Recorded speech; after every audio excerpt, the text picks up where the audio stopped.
Pada pertemuan kali ini kita akan belajar mengenai logaritma. Jadi logaritma merupakan salah satu bentuk pangkat ya. Jadi di sini bentuk lain dari pangkat yang disusun sebagai materi logaritma. Mungkin ini hal baru yang belum pernah kalian peroleh dari tingkat sebelumnya, maka kita harus serius untuk mempelajari ini supaya nanti bisa memahami dengan baik.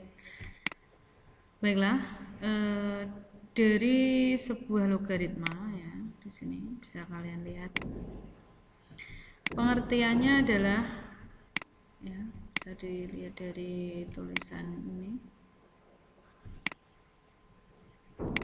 Kita lihat dulu tampilannya. Pengertian logaritma. P log A sama dengan M. Nah, ini bentuk lainnya itu adalah A sama dengan P pangkat M. Jadi jika ada bilangan P log A yang dicari nilainya berapa dari logaritma ini, maka sama dengan M. Kita bisa melihat dengan cara berpikir A ini ya, sama dengan P dipangkatkan dengan M. A sama dengan P dipangkatkan dengan M. A sama dengan P dipangkatkan M. Jadi bilangan pangkat berapa yang sama dengan A? M ini merupakan pangkat dari bilangan tersebut. Dalam logaritma, P ini disebut sebagai bilangan pokok. Yang berada di atas namanya bilangan pokok. A disebut sebagai bilangan logaritma atau bilangan yang dicari lognya, atau disebut sebagai numerus ya, dengan syarat A-nya harus positif. Artinya lebih dari 0 itu adalah positif. Dan M disebut sebagai hasil logaritma atau eksponen dari basis atau pangkat dari basisnya atau bilangan pokok tadi. Jadi bilangan pokok ini bisa disebut sebagai basis ya. Baiklah, bagaimana mengenai logaritma? Nah, kita lihat lagi. Di sini ada beberapa penjelasan. Ya. Pada bentuk P log A sama dengan M, maka jika terjadi 10 log A sama dengan M, bisa ditulis dengan log A sama dengan M. Jadi di sini kalau angka 10 tidak perlu ditulis, boleh dihilangkan, tulisnya log A saja. Berarti berlaku sebaliknya, jika ada log sesuatu, berarti di sini secara tidak langsung adalah ada angka 10. Ya. Basis 10 pada logaritma tidak perlu dituliskan, itu alasannya ya. Contoh, jika ada 10 log 3 maka cukup ditulis log 3. Jika ada 10 log 5 cukup ditulis sebagai log 5. Gitu ya. Nah, di sini ada orang yang menuliskan, mungkin kalian membaca di buku lain kok tulisannya bukan P tetapi seperti ini. Ya tidak apa-apa ya. Jika X sama dengan A pangkat N, maka A log X sama dengan N. Kalau tadi P dengan A, di sininya M, makanya ada A log X sama dengan N. Boleh saja, ini sama dengan yang tadi. Nah, baiklah kita pahami. Berikut ini contoh hubungan antara pemangkatan eksponen dengan logaritma. Kalau saya tulis di sini 2 pangkat 1 sama dengan 2, berarti ini adalah A, ini adalah M, dan ini adalah P. Maka boleh saya tuliskan menjadi 2 log 2 sama dengan 1. P, A, M. P, A dipangkatkan M sama dengan P. Ya. 2 pangkat 0 sama dengan 1. Kalau dituliskan menjadi 2 log 1 sama dengan 0. 2 log hasil sama dengan pangkatnya ya. 2 pangkat 0 sama dengan 1. 2 pangkat 3 log sama dengan 8, berarti 2 log 8 sama dengan 3. 10 pangkat 3 sama dengan 1000, log 1000 sama dengan 3. Angka 10 tidak perlu ditulis. 5 pangkat 3 sama dengan 125, berarti 5 log 1000 sama dengan 3. Gitu ya. 5 log 1000 sama dengan 3. Nah, di sini ada keliru ya ini ya. 5 log 125 sama dengan 3 gitu. Nah, di sini logaritma punya 12 sifat khusus dengan syarat jika A-nya positif atau lebih dari 0 dan tidak sama dengan 1, serta M-nya tidak sama dengan 1, B-nya positif, C-nya positif, maka berlaku hubungan. Nomor 1, A log A A sama dengan 1. Jadi angka atas sama bawah kalau kembar hasilnya adalah 1. Jika A log 1 sama dengan 0, berapapun A-nya kalau di sini lognya 1 hasilnya 0. Ya. Kemudian sifat 3, A log B kali C sama dengan A log B plus A log C. Kalau di sini dua bilangan dikalikan, boleh ditulis terpisah menjadi penjumlahan.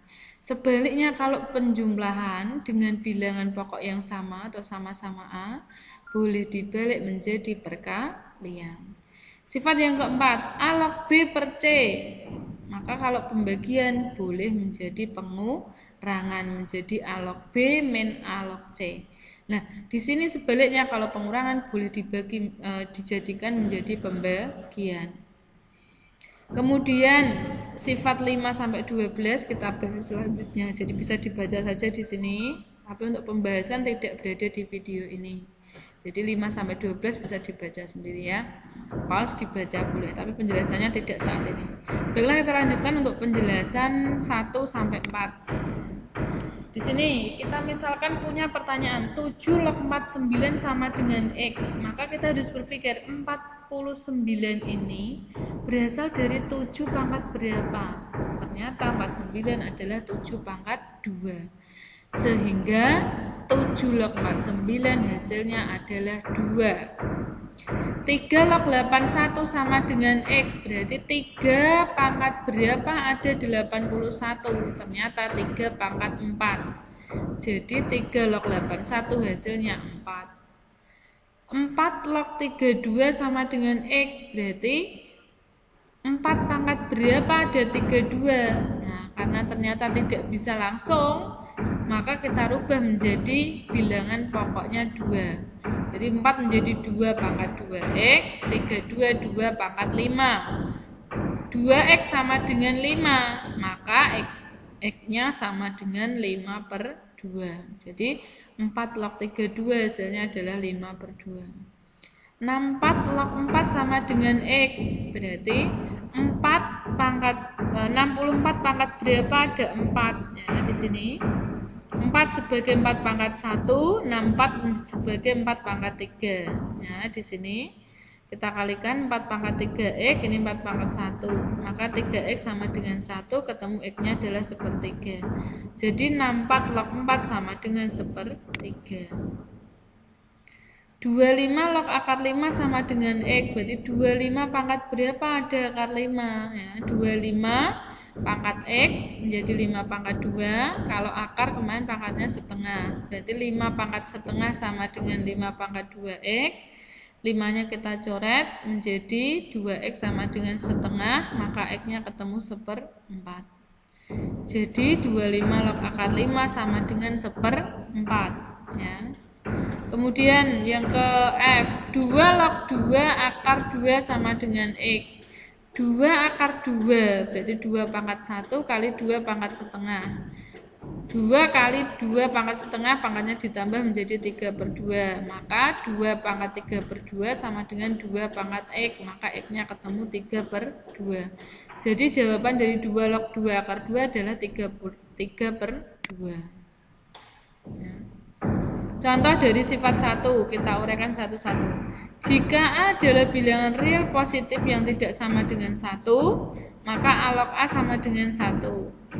Kemudian, jika P dan Q adalah bilangan real positif dan A adalah bilangan real positif yang tidak sama dengan 1, maka A log P kali Q sama dengan A log P ditambah dengan A log Q. Perkalian tadi menjadi penjumlahan, kalau pembagian menjadi pengurangan. Nah, di sini ada permasalahan. Hitunglah nilai dari log 60 plus log 5 min log 3. Ingat di sini, kalau penjumlahan berasal dari perkalian, kalau pengurangan berasal dari pembagian. Maka kita bisa melakukan hal yang sama. Kalau penjumlahan tadi adalah perkalian, kalau pengurangan pembagian, berarti 60 ketemu log 5 ini dikalikan, min log 3 berarti dibagi 3. 60 dibagi 3 dapat 20. 20 kali 5 menjadi 100, maka log 100 sama dengan 2. Gitu ya. 2 log 8 plus 2 log 16 min 2 log 4. 2 log 8 berarti berapa hasilnya? 8 itu 2 pangkat 3 berarti 3. 2 log 16, 16 itu 2 pangkat 4 berarti 4. 4 itu 2 pangkat berapa? 2, berarti kita tinggal 3 tambah 4 tambah min 2, hasilnya 5. Kalau menggunakan sifat 2 dan 3, kita bisa lakukan plus tadi kali, min tadi bagi, berarti 8 kali 16 bagi 4, jadinya 32. 32 itu 2 pangkat 5, gitu ya. Kemudian nomor C, log 16 min log 2 plus log 125. Min tadi dibagi, plus tadi dikali. 16 dibagi 2 dapat 8, 8 kali 125, 1000. Log 1000 berarti kalau tidak ditulis ada angka 10. 10 pangkat berapa ada 1000? 3, gitu ya. Contoh soal di sini. Jika 2 log X sama dengan 3, tentukan nilai X. Berapa X-nya? Jika 2 log X sama dengan 3, tentukan nilai X. Jadi 2 log X sama dengan 3. X sama dengan 2 pangkat 3, berarti X-nya adalah 8. Ini kalau disuruh mencari soalnya. Jika 4 log X sama dengan 64, berarti berapa X-nya? 4 pangkat berapa ada 64? Jawabannya adalah 4 pangkat 4, sehingga X-nya adalah 4. Nah, di sini ada 2 log 8 ditambah 3 log 9. Ingat di situ bilangan pokoknya tidak sama, berarti tidak bisa digabung seperti yang tadi. Kalau ketemu tambah dikali tidak boleh karena bilangan pokoknya tidak sama. Tapi ini masing-masing bisa diselesaikan. Berarti kita lihat 8 itu adalah 2 pangkat 3, 9 adalah 3 pangkat 2. Ini 2 log 2 nya kita coret, jadinya dapatnya 3. 3 log 3 nya kita coret, dapatnya 2. Berarti 3 tambah 2 sama dengan 5. Gitu ya. Sekarang 2 log 8 kali 16. Ini karena kalau dikalikan dulu kan repot ya. Kita ubah saja dia menggunakan sifat tadi. Kalau perkalian menjadi penjumlahan. Berarti 2 log 8 ditambah 2 log 16. 2 log 8 itu 2 pangkat 3, 16 2 pangkat 4. Sehingga hasilnya adalah 3 ditambah 4 sama dengan 7. Gitu ya. Kemudian nomor 5. Nilai dari 3 log 81 dibagi 27. Kalau membagi boleh 81 bagi 27 berapa? Tapi kalau lebih sulit maka mending kita urai kalau pembagian menjadi pengurangan. 3 log 81 min 3 log 27. Kita rubah, 81 adalah 3 pangkat 4, 27 adalah 3 pangkat 3. Kita coret 3 log 3-nya, kita coret 3 log 3-nya, hasilnya menjadi 4 min 3, yaitu 1. Ya. Kemudian 2 log 8 pangkat 4. Berapa 2 log 8 pangkat 4? Ya. Kalau ada pangkatnya seperti ini boleh ke depan, kali 2 log 2 pangkat 3. Nah ini coret berarti 3, hasilnya adalah 4 kali 3 sama dengan 12. Demikian ya pada penjelasan di video ini, bisa kalian terima. Kalau ada kesulitan silahkan bertanya.